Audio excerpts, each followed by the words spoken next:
calon wali kota Melitopol, Ukraina, Ivan Fedorov yang diculik Rusia pekan lalu akhirnya dibebaskan.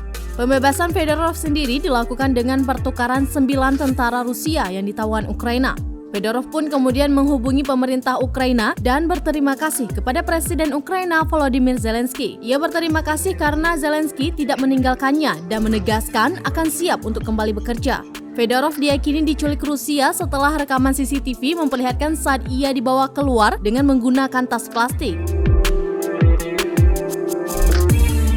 Rekaman itu menunjukkan ia dibawa keluar dari gedung dan menyeberangi lapangan kemenangan Melitopol oleh 10 orang bersenjata pada Jumat 11 Maret 2022. Menurut Zelensky dan parlemen Ukraina, wali kota Ivan Fedorov diculik karena ia menolak bekerja sama dengan musuh.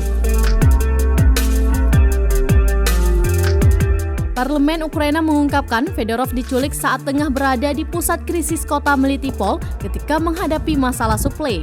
Diberitakan Daily Mail, juru bicara Kepresidenan Ukraina Dasha Zarifna mengungkapkan bahwa pembebasan Fedorov ditukar dengan 9 tentara Rusia berusia antara 20 hingga 21 tahun pada Rabu 16 Maret 2022.